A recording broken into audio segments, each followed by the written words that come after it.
and North Africa and into the Middle East.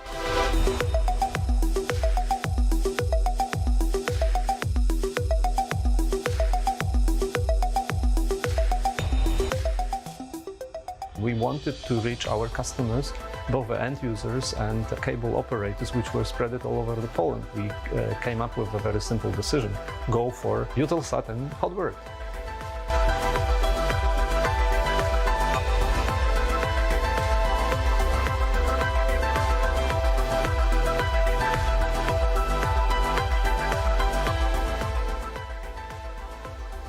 C'était un choix stratégique, non seulement pour la position géographique et pour le footprint qui nous permet de toucher un nombre important de plateformes qui font la 4K et qui s'intéressent aux chaînes 4K, mais aussi c'est un satellite très prestigieux.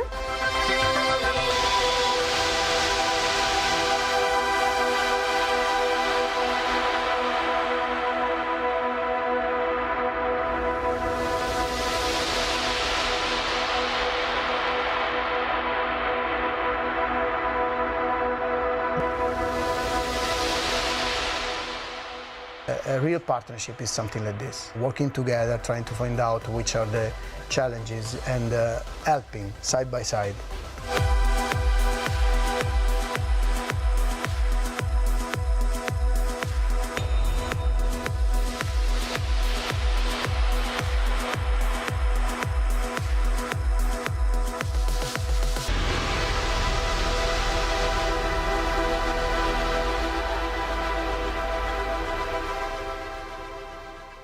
And with that, let's hear a few words from the satellite manufacturer, Airbus. HOTBIRD 13F was designed and built by Airbus. It has a twin, HOTBIRD 13G, also built by Airbus and launched 1 month later. The twin satellites will replace 3 previous satellites from EUTELSAT's fleet. The payload module, hosting all the mission capabilities, was developed in Portsmouth.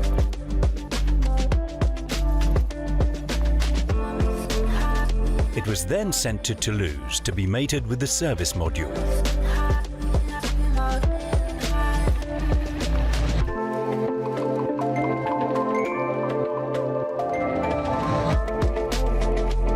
The final step was spacecraft testing.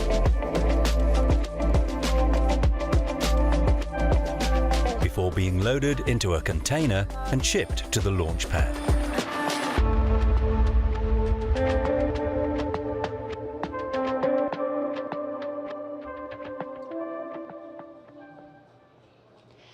Now that we know more about the mission tonight, let's turn our attention to the rocket that you're seeing on your screen.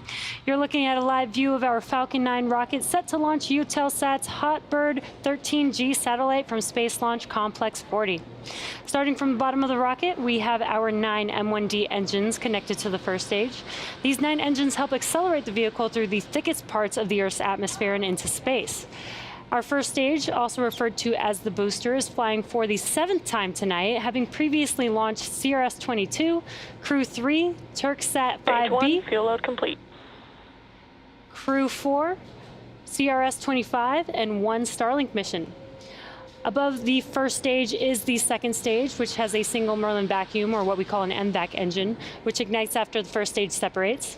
The second stage is what will carry the EUTELSAT HOTBIRD 13G satellite to orbit. At the very top of the rocket, you'll notice the large structure with the pointed nose on top of the second stage. That is our payload fairing, and that's what you're seeing there on your screen. The fairing is made up of 2 carbon composite halves and protects the payload on their way to orbit, and will be jettisoned or separated around 3 minutes into flight. The EUTELSAT HOTBIRD 13G satellite is currently safely enclosed inside the 17-foot diameter payload fairing, which, with each half flying today being flight proven, one half is flying for the 4th time and the other is flying for a 6th time. HOTBIRD 13G is also hosting the EGNOS GEO4 payload.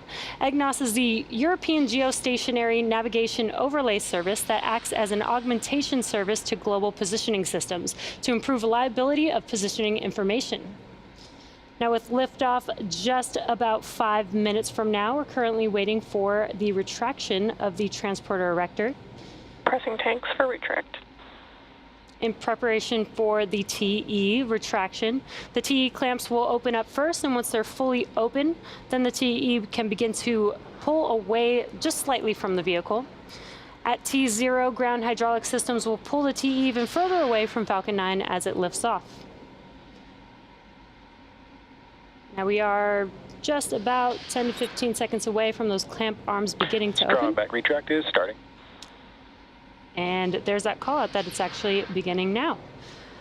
So the clamp arms are just below the payload fairing, right above the second stage.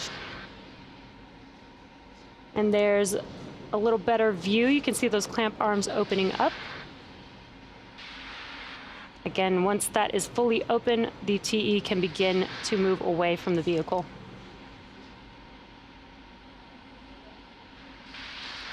Now, the first stage is connected to a launch mount at the base of the TE, but the structure is hinged and will track away from the vehicle in preparation for launch. And you may have heard that call out called the strong back. That is referring to the TE.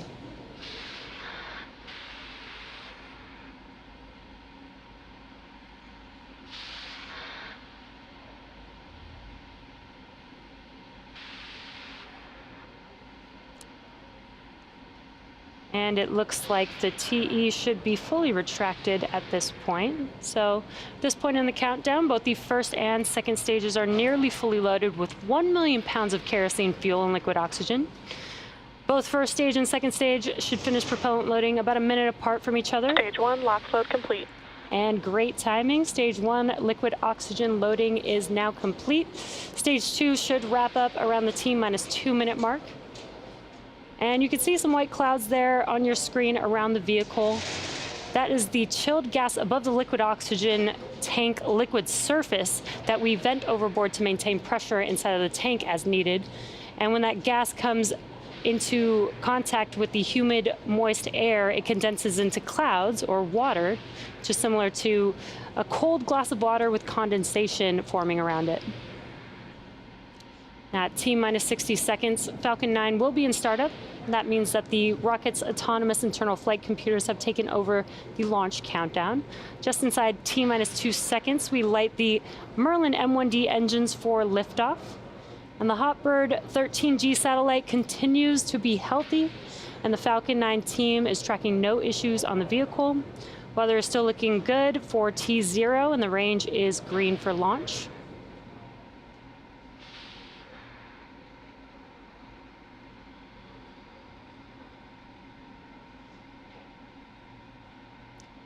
Just waiting for the call out. Stage 2, LOX load complete. And there it is. Stage 2 liquid oxygen loading is now complete. That means Falcon 9's propellant loading is completed. 1 million pounds of kerosene fuel and liquid oxygen. And now that propellant loading is complete, we will begin to vent out the gas closeout has started. We will begin to vent the liquid oxygen line on the transport erector.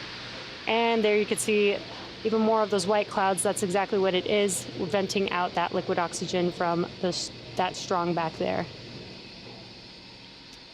And coming up here in just about 10 seconds, Falcon 9 should go into startup.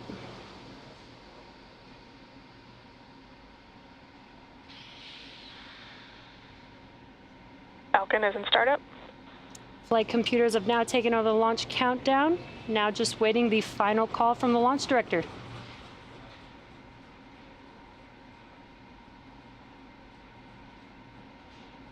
Go for launch. Great news. All systems are go for launch of Falcon 9 with EUTELSAT's HOTBIRD 13G payload.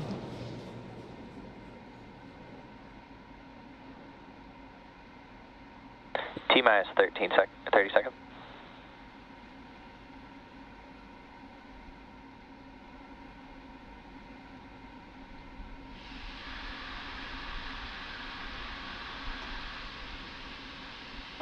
Seconds.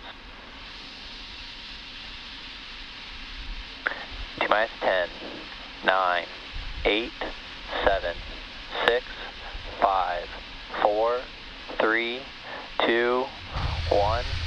Ignition and liftoff of EUTELSAT HOTBIRD 13G, go Falcon 9.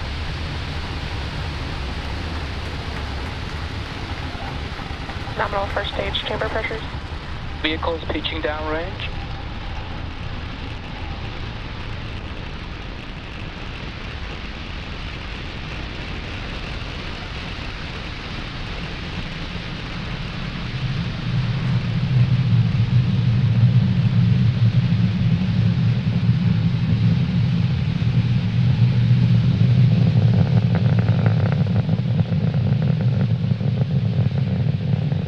Falcon 9 has successfully lifted off from Pad 40 at Cape Canaveral Space Power Force telemetry Station, nominal.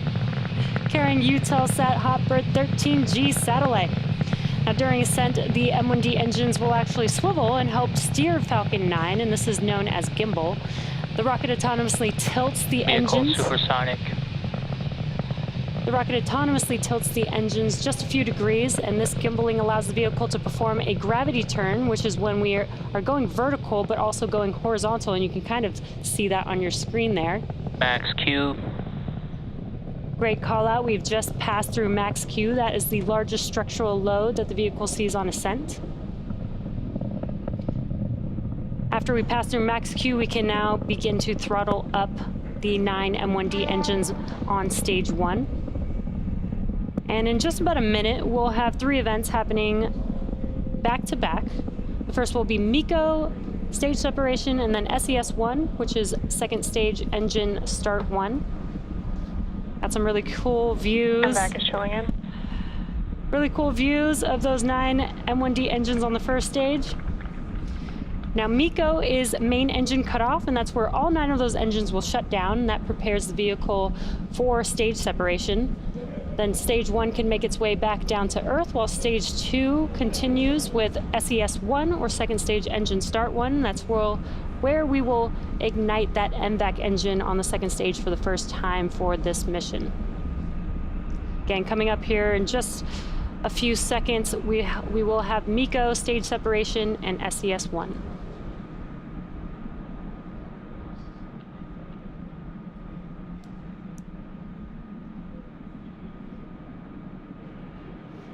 MECO.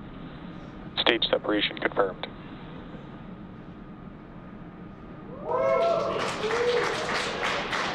MVAC ignition. And there we could see MECO stage separation on your right-hand screen. That MVAC engine is lighting up there. Coming up next, we will have fairing separation. The fairing halves flying today are flight proven, one half flying for the 4th time and the other for a 6th time. And on your left-hand screen is a view of the first stage. The grid fins have now deployed.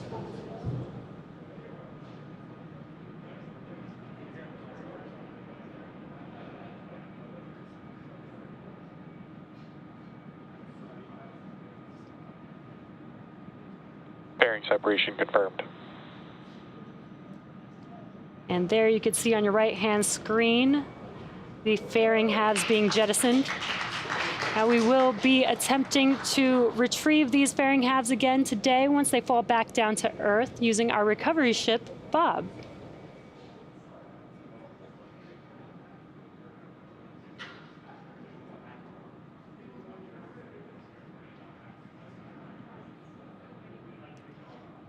Acquisition of signal, Bermuda. T+4 minutes into today's mission. That call out there was just acquisition of signal of one of our ground stations. Now we're in the first of 2 planned MVAC burns prior to satellite deployment, and that's what you're seeing there on your screen is the MVAC on the second stage. The next event will be first stage entry burn, and that'll occur around T+6 minutes and 30 seconds. And you should also be able to see that on your screen. Now for that entry burn, we relight 3 M1D engines, starting with the center one, which is the E9 engine, followed shortly thereafter by E1 and E5 engines. This burn is the first of 2 planned burns for the first stage and slows the vehicle down as it passes back into the Earth's atmosphere. Now stage 1 does need to slow down to reduce the re-entry forces, and that helps us to recover and reuse the vehicles. Vehicle on nominal trajectory. And great callouts. Vehicle is on nominal trajectories. That entry burn is just under a minute and a half away. And as a reminder, with a unique pan-European coverage, the high-power HOTBIRD satellites at 13 degrees east form one of the largest broadcasting systems in Europe, the Middle East, and Africa, delivering 1,000 television channels to more than 160 million TV homes.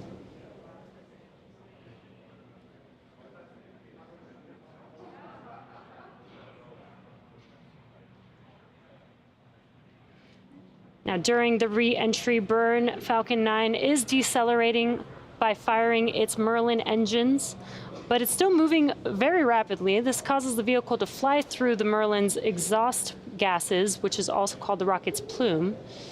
And this thin layer of soot from Falcon 9's carbon-based fuel, kerosene, is deposited onto the exterior of the vehicle. Again, entry burn for the first stage is in just under 20 seconds from now.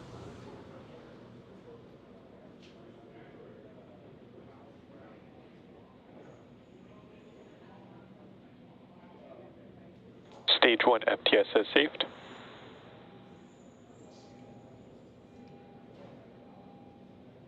Stage 1 entry burn startup.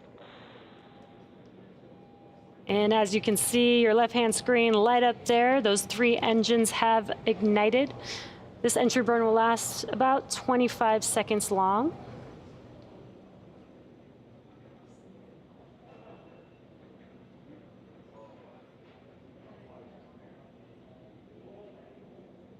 Stage 1 entry burn shut down. And that concludes the entry burn for the first stage. Now, for those that might not be familiar with why we land our rockets, reusability is key to lowering the cost of spaceflight, which enables more investments in critical science research. And the Falcon 9 first stage that is supporting today's mission performed this entry burn for the 7th time tonight, previously launching CRS-22, Crew 3, Turksat 5B, Crew 4, CRS-25, and 1 Starlink mission. Now we're about 30 seconds away from the next couple of events. Next up will be SECO 1, which is second stage engine cutoff 1. And that's when we shut down that MVAC engine on the second stage. Stage 1 transonic. And we allow that second stage to coast. And then shortly after Stage 2 FTS is saved. Shortly after SECO 1, we'll have the landing burn starting on the first stage.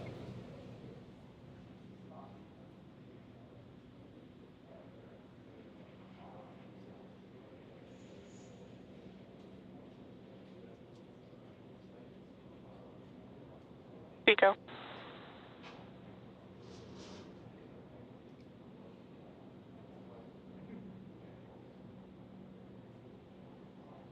Stage 1 landing burn.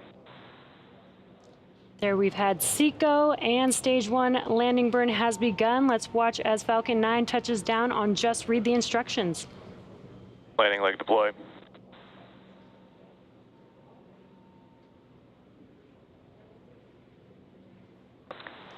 Nominal orbit. Stage 1 landing confirmed. And great news there and a couple of great call outs. Falcon 9 has touched down on just read the instructions.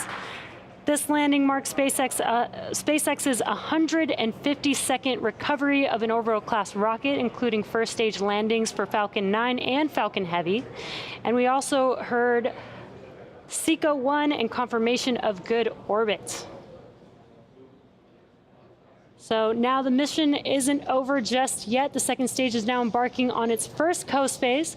After the coast phase, we will light that MVAC engine for a second time around T plus 29 minutes. So we'll see you back here in about 20 minutes. In the meantime, sit back, relax, and enjoy some space tunes.